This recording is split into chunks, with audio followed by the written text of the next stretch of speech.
IPS అధికారి Sunil Naik X లో సంచలన పోస్టు పెట్టారు. తాను ఎస్టీగా పుట్టడమే నేరమా అని ప్రశ్నించారు. ఉన్నత ఉద్యోగాల్లో చిన్న కులాల వారు ఉంటే తట్టుకోలేరా అని ట్విట్టర్లో పేర్కొన్నారాయన. రఘురామ కేసులో ఉద్దేశపూర్వకంగా నన్ను ఇరికించారని ఆరోపించారు. తన పాత్ర లేకున్నా తనను నిందితుడిగా కేసులో చేర్చారన్నారు. ఫిర్యాదుదారుడు తనకు కాల్ చేశారని, ఈ కేసులో ఎంతమందిని ప్రభావితం చేశారో తెలుస్తోందన్నారు. ఈ కేసులో తన పాత్ర లేకపోయినా నిందితుడిగా పెట్టారని, సరైన సమయంలో ఆధారాలు బయట పెడతానన్నారు సునీల్ నాయక్. ఇదే అంశానికి సంబంధించి పూర్తి డీటెయిల్స్ అందించడానికి మా ప్రతినిధి రవీందర్ లైవ్ లో జాయిన్ అవుతున్నారు.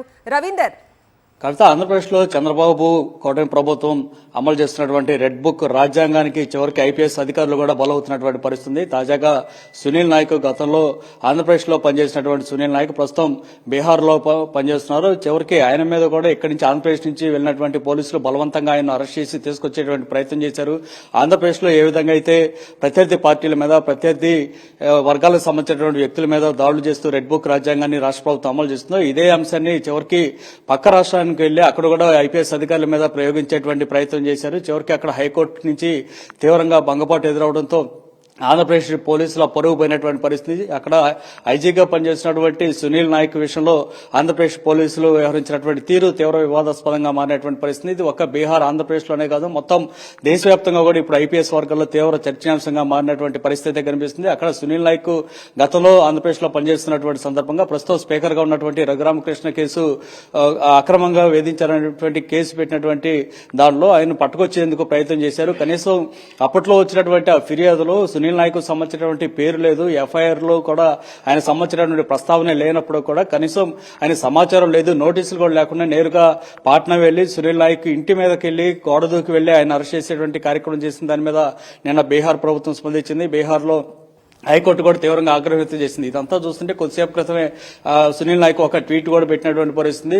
కేవలం తాను ఎస్టీ కులానికి సంబంధించినటువంటి వ్యక్తినన్న కారణంతో ఈ విధంగా వేధింపులకు గురి చేస్తున్నారు అంటూ ఆయన ఆగ్రహం వ్యక్తం చేశారు. వాస్తవానికి గతంలో ఇక్కడ పనిచేసినటువంటి సందర్భంలో ఒక విలువైనటువంటి వాచిని చేతికి పెట్టుకున్నారన్న కారణంతో అంత విలువైన వాచి పెట్టుకుంటారంటూ కూడా వేధించినటువంటి పరిస్థితి ఆంధ్రప్రదేశ్ లో కొనసాగుతుంది. అంటే ఒక ఎస్సీలు కానీ, దళిత వర్గాలకు సంబంధించినటువంటి కానీ, ఎస్టీలు ఎవరైనా సరే పోలీసు ఉన్నతాధికారులు అయినప్పుడు కూడా వారు కేవలం చంద్రబాబు గాని వారి వర్గానికి సంబంధించినటువంటి వ్యక్తులు చెప్పేటువంటి వారి చెప్పు చేతిలోనే ఉండాలి తప్ప అంతకంటే ఎక్కువగా ఉంటే మాత్రం సహించేది లేదన్నట్టుగా వ్యవహరిస్తున్నారు. అందులో భాగంగానే ఇప్పుడు సునీల్ నాయక్ను అత్యంత దారుణంగా వేధిస్తున్నటువంటి పరిస్థితి కనిపిస్తుంది. ఈ నేపథ్యంలో ఆయన తీవ్ర ఆగ్రహం చెందుతూ ఆందోళన చెందుతూ కూడా ఈయన ఆ ట్వీట్ పెట్టినటువంటి పరిస్థితి. కేవలం తాను ఎస్టీ కులంలో పుట్టినటువంటి కారణంతో ఈ స్థాయిలో వేధిస్తున్నారు. కేసులో తన పేరు ఎక్కడా ప్రస్తావన లేదు, ఎఫ్ఐఆర్ లో కానీ ఎక్కడా కూడా ఛార్జ్ షీట్లు లేనప్పుడు కూడా ఎందుకు ఈ విధంగా వేధిస్తున్నారు, నిమ్న జాతి కుటుంబంలో పుట్టడమే నేను చేసిన తప్ప నేరం అంటూ కూడా ఆయన చేసినటువంటి ట్వీట్ ఇప్పుడు ఐపీఎస్ వర్గాల్లో తీవ్ర చర్చనీయాంశంగా మారినటువంటి పరిస్థితి. గతంలో